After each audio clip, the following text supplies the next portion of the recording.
Hello, everyone. This is a further video in the session of videos we have with Movacy to talk about things that are really important in and around the last mile space. And today we've got a super cool topic. We're going to be talking about the impact of software for route management. And nobody knows this topic better than Cristi Pena from Movacy to kick off, because I could ask 1,000 questions about this, but I'd start with the question: how can route management not only help cut costs, but also make it easier for couriers to scale their fleets? Well, we come from a background where you would find drivers that would know every city, every corner, every street. And now that's not the case anymore. It is with the scale of things, with the development of the e-commerce market, it was impossible to actually get those people who knew everything. So it is very important to quickly onboard couriers who just do driving, who just do delivery and don't know every bit of their area. Of course, it helps if they know it. Also, I know maybe this is jumping a little bit too far ahead, but I'm a big fan, as you know, of robots. And I guess when we get to the point that we have more automation, then this sort of technology will be fundamental, because a robot doesn't have a history. It'll only learn from what the system gives it. Yeah, and then you will have a 100% automation. Basically, the robot will go from point A to B without, say, making further decisions along the way. Of course, there will be a challenge, especially in some geographies like ours. I was going to ask you about that, Christy, because we know that Central Eastern Europe, and not only, because there are other places in the world where you have a lot of challenges. So up until, believe it or not, only about 10 years or so ago, there were no postcodes in some countries in our region. I think there are probably still a few, perhaps in Southeastern Europe, where they still don't have it. And when you go outside of Europe, there may be other places. How can you deal with those sort of issues? The problem with the postal codes is not that we don't have them, we have them, but they are irrelevant. You could have a postal code for a full street, so it tells you nothing. Basically, what we are doing in our platform is identifying from whatever the end user wrote, identify the GPS coordinates.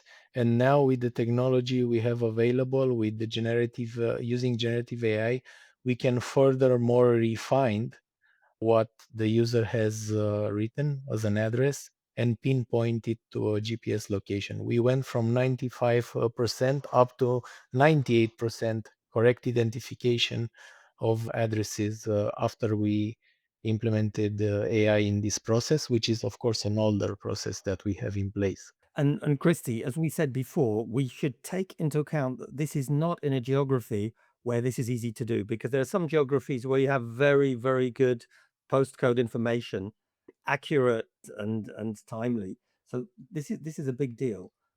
This is a project that we've been working on since I think 6 years ago, and we refined and refined it with starting from something like 80 something accuracy. I don't remember, 82, 83, something like that. Now we are at 98. And also we have access to a lot of recipients, a lot of addresses. We created our own databases with information, so we don't depend that much on various providers anymore. But let's then talk about some of the issues, because I remember this when I was actually, particularly with Amazon, when I was out as a driver myself, and quite often you'd get a perfect location. The only problem was there was a big brick wall in front of the stop where I'd go and the place I had to go to. Or there would be a building where logically the entrance was right in front of me, but actually for the courier to get to that apartment, you had to go around the side. So Mhm. if I understand you correctly, what you're saying is the system can learn to make sure that if there's a parcel going to Marek Różycki and the address is not where it should logically be, that system will learn and pinpoint, no, this is where you go to. So, if we are going to, let's say, route management, our philosophy was a bit mixed between full automation and giving the driver some control. So, basically, right now we identify those places, but we give the driver the flexibility to change them if he has additional information. Like maybe he knows that that place we identified is a few meters away, he can change that, and we save that information. Next time you get a delivery there, it will be updated. And also he can make changes like, okay, we have calculated the perfect route, but he knows you as a recipient and he knows you're not home in the morning, so he can drop you at the end of the list for a successful delivery rather than for a very successful route, but you won't be home. So Yeah, Christy, effectively, you've got three parts. You've got the super smart guys at Movacy creating the software. You've got the AI supporting how that will work and develop. And then you've still got the human element where the courier, yeah, with your eyes and fingers, as it were, touching and seeing on in the field, they can do the final fine tuning. exactly. And there are some cases, like for instance, you have a one-way street. And any technology you will take around the world, if he has to deliver on both sides of the streets, will take you around, will make you go circles around the neighborhood. He can just park in a corner and he can go walking 20 meters in all directions and deliver 5 parcels without moving the car. The technology will tell you to go round and round whichever service you use, for now at least. So it's good that you say for now, because when I think about when I was still physically in the industry around about 12 years ago now with Amazon, my latest sort of industry experience, what we're talking about today was just incredible. We were starting it, but this is like a next generation.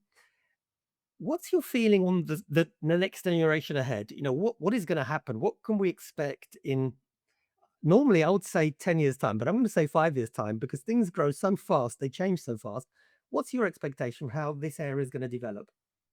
I think we will have more information on places that we don't have right now. So we have GPS coordinates, but we don't have that much information on buildings, especially if we were talking about apartment buildings, houses. We don't have information on those. I'm thinking image will come more and more into play because right now we see to the courier eyes. If we will deliver to robots, we will see to the robot's eye, and then we'll be able to use those images more in this process. Right now, what the courier see, he inputs as, let's say, text or options in an application. We will take conscient decision based on images from that they will collect. And I think then you will resolve these cases where you still need human intervention right now with technology. I think that's the way it's going to happen in, I don't know, 5, 10 years. Depends on the geography. Christy, my final question, I have to ask this. It's a bit out of the scope of what we're discussing, but I think it's a topic that's close to my heart and I think very relevant. I saw an article recently by JD.com and Amazon talking about using robots to replace humans. My feeling is it's going to happen much faster than we expect because the humanoid robots that are being produced even today are already doing things that even 2 or 3 years ago I'd have thought were impossible. What's your feeling? When do you think really the robots will come at a scale that we can say is relevant? So I'm not talking about replacing humans, but the scale that we Okay. see these robots. Well, there were a lot of people saying, I think 10 years ago, that we will have self driving cars by now. So if we were to talk 10 years ago, probably myself would also say we'll have self driving cars by now.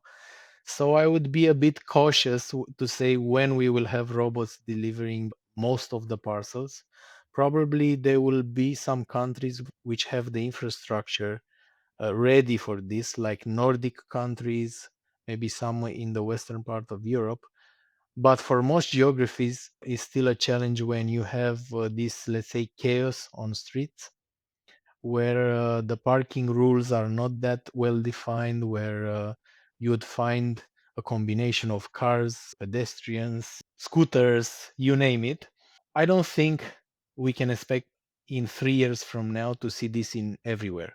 But in very developed countries with very strict rules, street rules respected, I think we can have it in 3, 5 years maximum. So here we have it. If you want the optimal route optimization tools, you know who to talk to. These tools will not only work for today, but they will prepare you for potentially a future robotic period. I'm a little bit more optimistic, Christy, than you. I think it will come a bit faster, but either way, you need the software to prepare yourself.